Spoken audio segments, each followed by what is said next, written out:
Good morning and Happy New Year. The first business day of 2022, the first day in the second half of the 139th administration of the city. And I hope everyone had a safe, happy, and healthy holiday season surrounded by those they love, washing their hands, wearing their mask, and watching their distance. I'm excited because as of this day, the city of Savannah pays a minimum wage of $15 per hour to our employees. This is significant, and it is a trend that we're hoping to set, and we're asking and hoping that other public employers will follow our lead as we seek to move people from poverty to self-sufficiency. We begin this year as we ended last year, watching our local and global COVID situation closely. Cases are increasing across the country. The CDC is reporting that we ended the year with the highest daily average of new cases since the start of the pandemic. I had the opportunity to visit my parents and spend time in New York, in which they had 82,000 cases in a single day, 82,000. And regularly saw COVID testing lines going around the block, in which people were waiting up to 4 hours to receive a COVID test. Locally here in Chatham County, we had a 7-day rolling average of 12.4 on November the 30th, and by December 31st, the average was 220. So again, 12.4, and then 1 month later, 220. Our community transmission index was 66 on November the 30th, and then 31 days later or so, it was 639. So 66 on November the 30th, 639 on December the 31st. The numbers speak for themselves. And due to state holidays, those numbers are really not accurate because we have not had a update since December the 31st. And as you know, we will get a new update at about 3 o'clock. And admittedly, we don't expect it to be good. We just don't. To not include those that have the at-home test, that they don't have to register at all. And I think that's the X factor, that people are getting the at-home test, they're getting the results one way or the other, and those tests are not updated into the system. And so therefore, those are not counted at all. Everyone 5 years and older, they're eligible for a free COVID-19 vaccine, which we know can help prevent severe illness, hospitalization, and death. Those 16 years and older who are already vaccinated are eligible for a booster shot. We need everyone's help to help us slow the spread of COVID in our community by doing the things that we have always done and we've advocated. Wearing a mask, washing your hands, and keeping your distance. Certainly getting tested if you have symptoms, and most importantly, staying home and away from people if you are sick. If you need a free COVID test, the Coastal Health District drive-through testing site in Chatham County at the Georgia Tech Savannah campus is open from Monday to Friday from 7 a.m. to 3 p.m. and Saturdays from 8:30 a.m. to 11:30 a.m. And it's crucial, particularly now, to pre-register for testing to help prevent backups at these testing sites. You can visit gachd.org/COVID test, gachd.org/COVID test, or call 912-230-9744 to register. Scheduling only takes a few moments. This week, and the reality is that we're all hands in, and so we will announce new testing dates at the Savannah Civic Center to assist with the backlog at other health department sites. Testing and vaccination should be our priorities now. And as we have before, we're going to help our healthcare partners, we're going to help our healthcare heroes by getting in and helping to use city facilities for some of these purposes. So the city manager and team are working on a plan, and we will announce that in the coming days. So My notes don't want to cooperate. Last week, I communicated with our business leaders and partners, and I encouraged them to take the mask mandate seriously and to support this mask mandate to help avoid the preemptive actions from being taken by the city to restrict the spread of COVID-19, including capacity restrictions, restrictions on bars and clubs, and the cancellations of public events. And to answer your question up front, everything is still on the table. Be very, very clear. We're going to do what it takes to protect our citizens. Again, as in New York over the last couple of days, Broadway was shutting down. Other types of activities were stopping. In Atlanta, the Peach Drop was canceled. And again, we're monitoring our situation locally to see what's best for us. And so at 52% vaccinated, of course we want that to be higher, but we also want to balance that with those that are doing the right thing. So it appears that the Omicron variant is more transmissible than the previous Delta variant. So we theorize, and again, this is only a theory, that the spike is going to be steeper.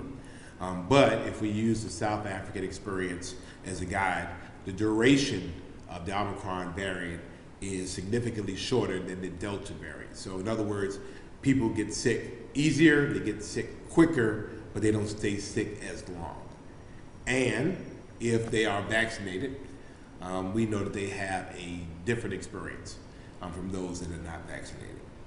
So many people I've been talking to over the last couple of days have been infected with COVID, and it appears what we know to be true, that those fully vaccinated are mostly asymptomatic, and those that are not vaccinated or partially vaccinated are having a harder time. Those that are boosted are doing better than those that are simply fully vaccinated. So we want everyone to get well, but please, please, again, get vaccinated, get boosted as soon as you can, wear your mask often and properly. And so it also appears, and the city manager and I were just talking about this, that fully vaccinated people are less likely to become infected with the Omicron variant. And if they do, they're less likely to get sick, and certainly not sick enough to warrant hospitalizations. So our goal here is to continue to support our healthcare heroes by keeping people out of emergency rooms and keeping them out of hospitals. So we're watching the number of hospitalizations rise. It's not rising at the same rate as our infections are, but we're keeping an eye on that as well. So at this very moment, being the first business day of the new year, everything that is scheduled is a go. We'll continue to evaluate our situation, and we'll make some determinations over the next few days as the information, as the science warrants. We've also started this year on a less than favorable note with a few gun-related incidents over the weekend. And while fortunately none of these incidents were life-threatening, we remain committed to doing what we can to eliminate these types of incidents. From lobbying and advocating for laws to make it easier for us to identify, confiscate, and destroy stolen and illegal guns, to educating the public about the risk of leaving guns unattended or not properly secured, to asking our prosecutorial and judicial partners for more aggressive prosecution and harsher sentences for those engaged in gun violence, to continuing to build our menu of programs designed to prevent, predict, and interrupt gun violence. We remain focused, singularly focused, and united in being able to deal with issues of gun violence. The City Council has budgeted the funds for these initiatives, and so we expect to see improvements shortly to the extent where they can occur, and we will keep you updated on those. Chief Mentor is available if you have any specific questions about any of the ongoing investigations. I think my mic just went away. Not a good way to start off the new year. There I go. There I go. Yeah. So, so the chief is available if you have any questions about any of those. And again, those are investigative, and so we'll allow the chief to offer any in narratives as he sees fit.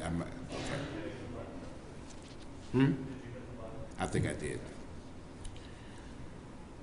Next Thursday, Lord willing, we will host a ribbon cutting ceremony at the In-Market Arena ahead of the first ticketed event in our new multi-million-dollar facility. As we get closer, you hear me? Okay.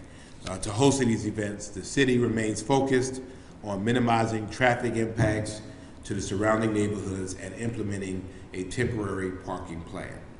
The two main road projects at Stiles Avenue and Gwinnett Street, along with the construction of some of the parking lots, will lag behind the arena's opening, and we've been saying that now for well over a month. The city and the Oakview Group are working with the top traffic consultants in the country to develop a short-term plan to minimize the disruption to the neighborhoods.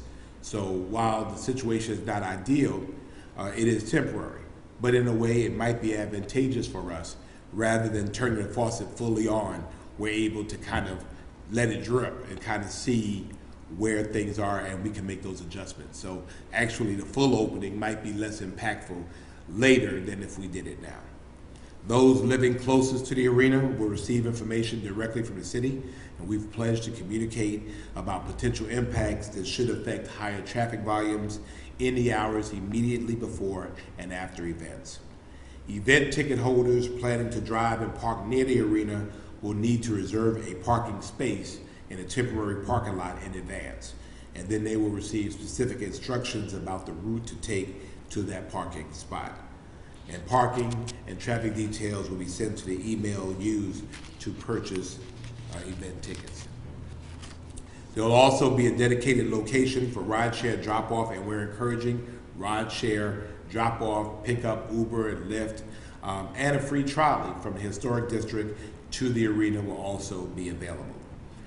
We need event goers to follow the directions provided if they're planning to drive and park to reduce traffic backups and neighborhood impacts. And so we're also implementing measures to discourage event attendees from parking in residential areas. And we're serious about that. And you don't want to leave having the time of your life in our brand new in-market arena and need to find a ride because your vehicle is no longer there. So the opening of the in-market arena is a huge milestone for our community, but it's also a tremendous change, and we need everyone's cooperation to make the transition as smooth as possible until a more permanent infrastructure improvement plan is completed later on this year. And as you're aware and probably widely reported, the Tribble Lake in the 6th District experienced damage to one of its walls. And this man-made lake located within Joseph Tribble Park needed to be drained entirely for repairs. Alderman Curtis Pertee and the city manager held a press conference explaining the situation. The city used potable water to attempt to stabilize the issue, but even at a flow of 600 gallons per minute, the lake level continued to drop. And so we're collaborating with engineers to understand the problem, fix it, and return the water and the wildlife to the lake. We have to get it fixed. And so whatever's going on, we'll figure it out. Once we get it figured out, we'll get it fixed. Once we get it fixed, we'll return the water, return the wildlife, and fortunately for us, particularly at this time of the year, there's less wildlife in and around. So by the time the spring comes, hopefully we'll have it all together. The city's 2022 sanitation schedules are now available online at savannahga.gov/sanitation, savannahga.gov/sanitation, and these calendars will be delivered to homes soon. Finally, if you have an outstanding water bill, make it your New Year's resolution to make payment arrangements for your water bill. We've committed to working with you, but you got to pay something. we need to work with you. We need you to work with us. We need you to set up a payment plan. So if you're interested in doing that, please contact our Utility Services Department at 912-651-6460, 912-651-6460, Monday through Friday from 8:15 a.m. to 5 o'clock p.m. And we did have some severe weather occur in our community over the last couple of days. Impacts have been minimal here in Savannah. Certainly want to thank Georgia Power. Want to thank Comcast and those service providers for getting disrupted services back up as soon as possible. My final thought is that I think that Jay Melder is extremely happy that he lives in Savannah and not in Washington, D.C. this week, because he would probably be stuck somewhere between D.C. and Virginia on I-95. So 4 years ago yesterday, for those of you who remembered, we had Snowmageddon here, and we were shut down for a couple of days. So there are benefits to living in the South, but certainly we keep those that are dealing with severe weather in our thoughts and prayers. So that ends my prepared remarks, and I'll entertain any questions you all might have.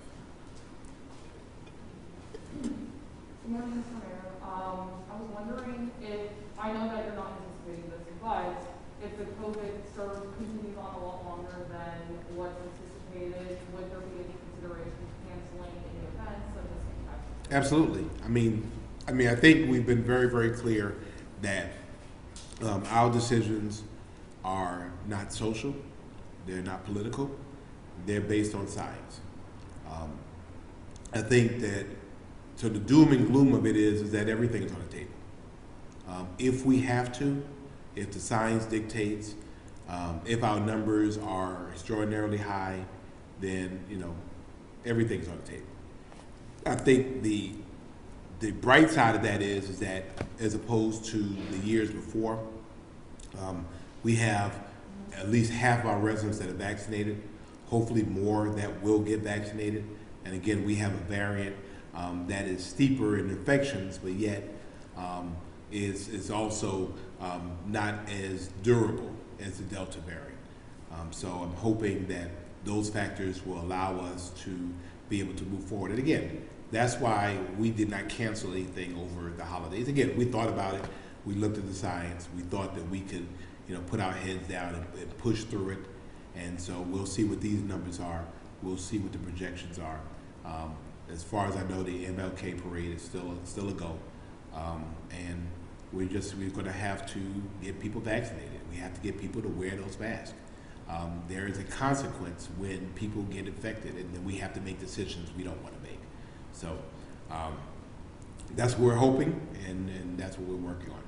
And then a follow-up to that, with something as big as St. Patrick's Day here, there's a lot of vendors involved, a lot of businesses who plan around that. Is there any sort of timeline or date where you guys could say this is our final decision, whether it's a go or not? No, I think part of our, and again, this is our first business day of the year, is to set a timeline with a drop-dead date. Again, you have two schools of thought here. You have schools of thought, wait to the possible last moment to see whether we can make it happen, or let us know as soon as possible so we don't make other plans. So we have to figure out what that balance is. Part of that is communicating with our partners. Again, we've been through this drill before.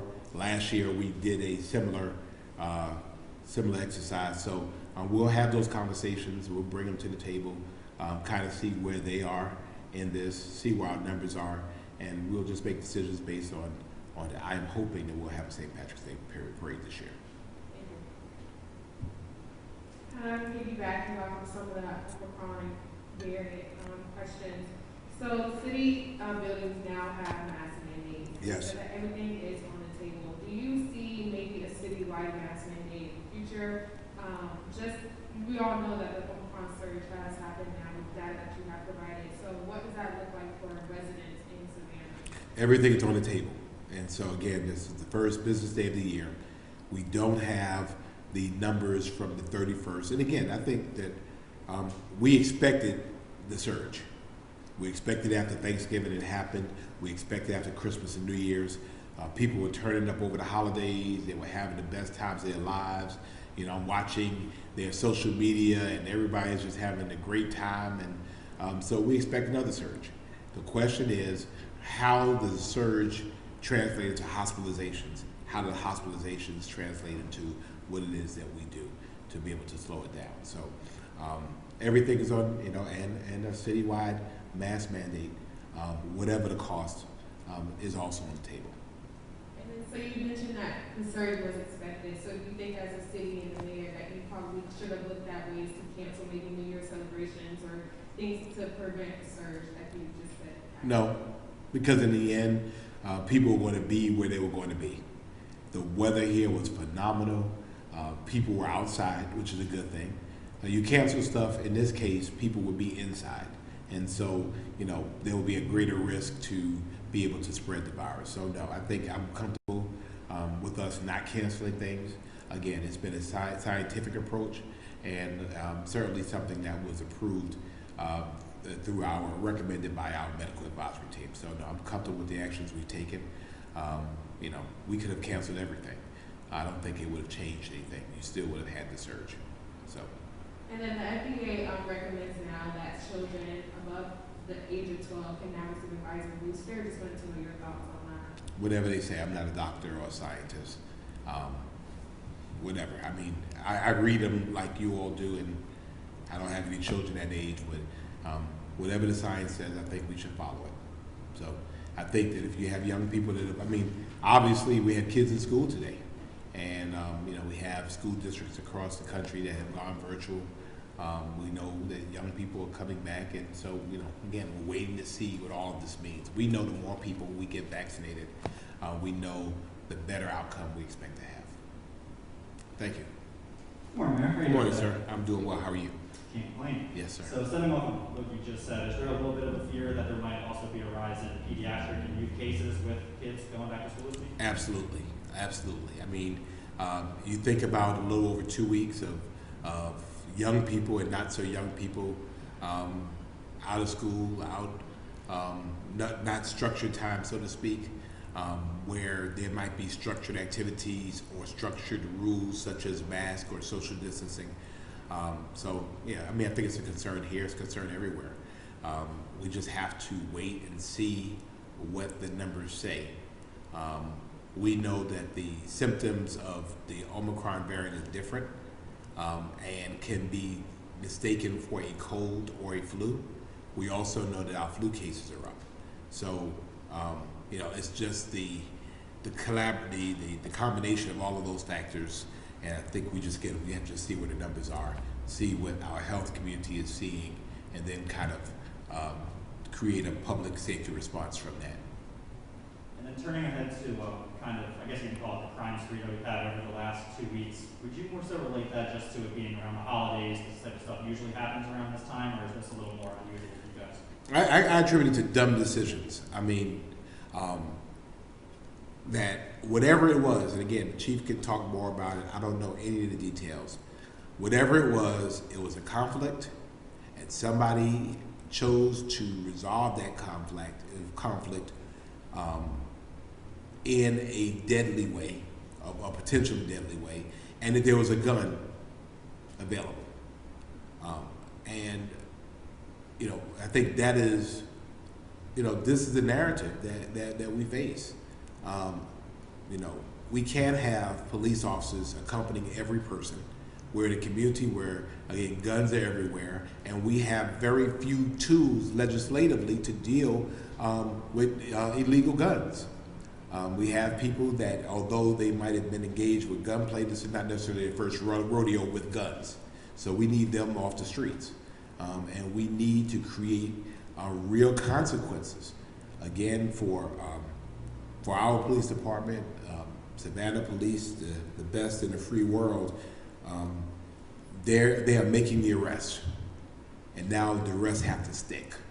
And so again, you'll start hearing us saying that once they enter that criminal justice system beyond the arrest, there has to be severe consequences attached to that. We have to be able to say to people very clearly, as the federal government does, that if you're playing with guns, if you're engaged with guns, understand very clearly that there is a severe consequence attached to that action.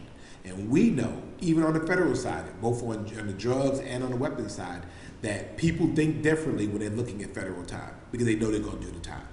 We have to create that same level of fear and expectation on our end. And so whatever we need to do to help our judicial partners to have more discretion as it relates to that, we have to say very clearly that this is activity and behavior that we do not desire in Savannah or any of Georgia's 537 cities. And sorry to go back and forth between No, you're fine. and crime, but just kind of as we're learning to obviously go through this surge, learning to live with the virus, we haven't gotten the vaccination numbers to rise dramatically in the last couple of months. Is there kind of a hope on your end that instead of canceling any events altogether as we're kind of learning more about the Omicron variant, maybe just dialing back some restrictions and stuff like that instead of just blowing up anything altogether? Well, I think that's proof positive to her question. That's why we didn't cancel, because we're half in, half out.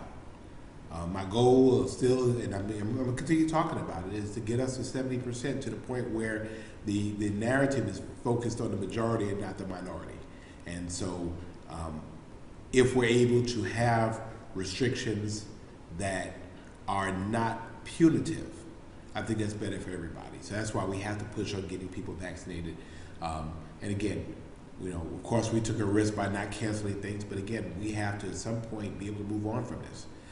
We have to balance that with being able to protect our community. So in this case, we were able to do both. We'll see where the numbers are for it. Again, I'm hoping the MLK parade is scheduled for a little less than 2 weeks from now. They have cut their parade from 300 and some odd entries to 150.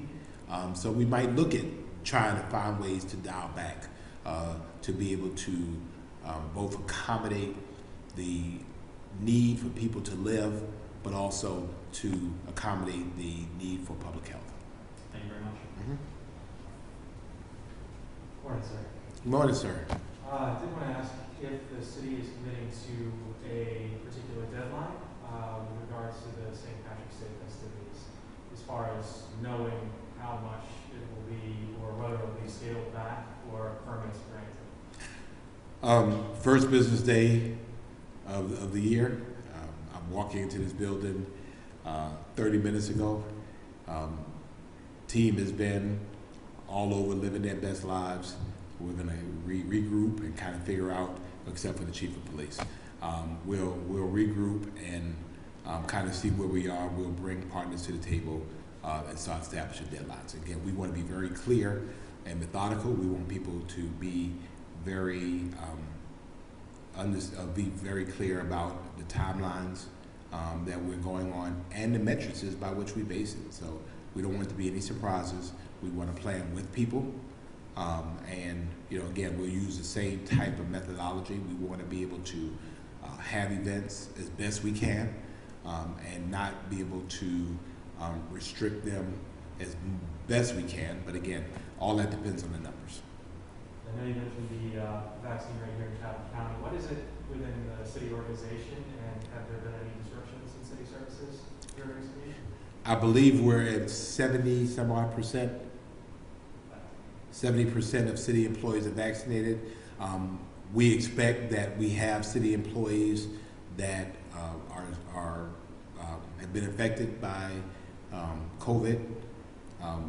Right now, I don't know of any major disruptions to city services. Again, we're assessing our team and where we are.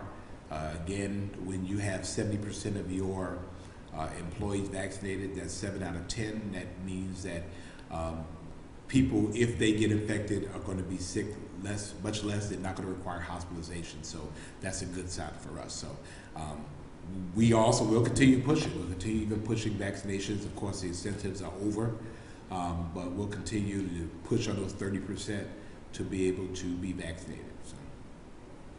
Thanks. You know you only get one time, right? You don't get no do-overs. Sorry. So this is going to be the hardest question now since she's No, I promise it won't be. I was just wondering, it seems like we're basing a lot off of the hospitalizations to make a lot of the decisions. Is there a threshold of hospitalizations that you guys are looking at to say, this is it, we can't have any more events? I think the good part about our medical advisory team is that they involve both Dr. Thacker from Memorial and also Dr. Well, Dr. Davis, of course. Dr. Just had from St. Joseph Candler, Dr. Michael from St. Joseph Candler. So we're in constant contact with them, and we're allowing them to evaluate their emergency room situations, and they report to us kind of what's going on the ground there. Obviously, we don't want them to be swamped, and so people that have COVID, they have flu. There are ways of dealing with that, and so we'll allow them to do that. We want to make sure that their hospital rooms are manageable, and so at the point that they're not, they'll let us know that.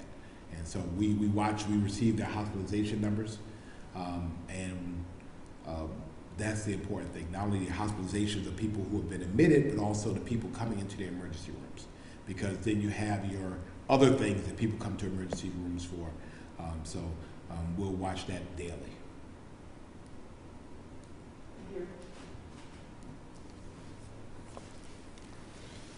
Well, ladies and gentlemen, we get on this pony and we ride again. I'm excited because we're still here. We're excited because we are now in the midst of an historic budget that really shows this city and this city's council's commitment to the things that are important to us. We have made substantial progress over the last 2 years with the proverbial arm tied behind our back due to COVID. And so I'm grateful for that. I'm excited to get working and continue working on behalf of at least the last and the lost to make sure that our city remains accessible for everyone. And we're looking forward to your partnership and helping make that happen. Chief, do you have anything? Any of y'all want the chief? No? Yes. Well, she said yes. I mean, it wasn't me. I didn't say yes. No.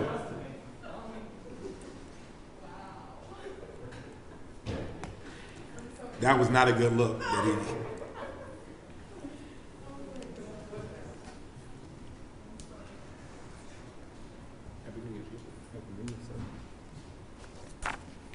Morning, folks. Happy New Year. Okay, so we all know that there's been some gun violence the last several months, right? We've been talking about it. But I just want to know what are some of your concerns as a chief of the Savannah Police Department? What are some things that you want to maybe go into the next year to kind of emphasize and touch on as it pertains to the gun violence that we saw last year? Well, I can tell you it remains disappointing for us, but we also, as a city and as a department, remain committed to moving forward with addressing these issues. We're still seeing kind of the top 3 things that are contributing to gun violence in our city, and we've got to find some way to break the cycle. It starts with some type of confrontation, altercation between parties. Then some type of firearm is introduced into the situation, and then a decision is made to use the firearm. And I guess there's also a 4th factor that's also involved, and that's sometimes we continue to run into very uncooperative victims and sometimes witnesses. Now, I am very encouraged by some of the things that we've seen recently, especially as we ended the year and in the middle of the year, with some of the strong really assistance and cooperation we've been getting from members of our community, which has really helped us address some of the gun violence issues. But I can tell you that the city is very committed. You can tell by what's been put into this year's budget and some of the things that we're moving forward on. And we look forward to using a lot of those tools to continue to address these issues. And you mentioned breaking the cycle. You mentioned what the city is doing, what you all are doing. What are some things that community members can do, families of these victims can do, or just in general, things that you want to make sure that the community knows that they can also be a part of it? Well, that's a great question. One of the things that we're continuing, one of the conversations, discussions we're continuing to have with members of our community is really looking at how we can get them more engaged in what's going on. And we're having those discussions with community of faith members. We're having those discussions with organizations like Parent University. We're having those discussions with leaders of youth programs in our city to see what we can do collectively to work together to continue to address this issue. Now you don't have Well, now that you're up here. I just had a quick question. I know that you guys put a lot behind the BHU, the Behavioral Health Unit. I was wondering, do they respond to these shootings, or is that more so like other incidents? Well, the behavioral health unit is primarily used for situations where somebody may be going through some type of mental crisis. But if we feel that there's a need for them to assist in other types of calls or incidents, they're certainly available for us.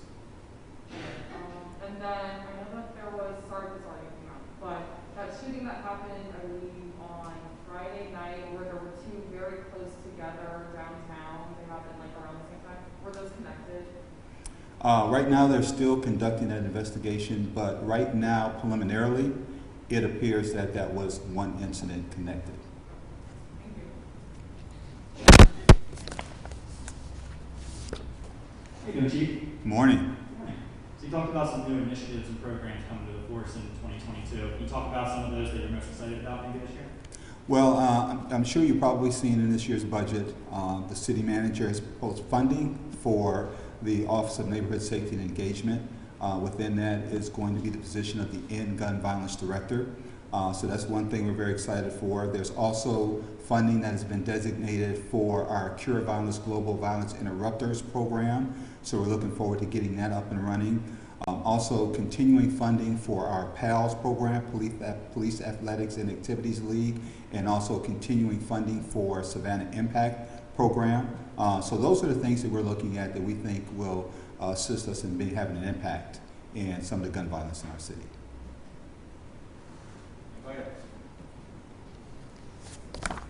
Thank you. Thank you all so much, and we look forward to working with you in the new year.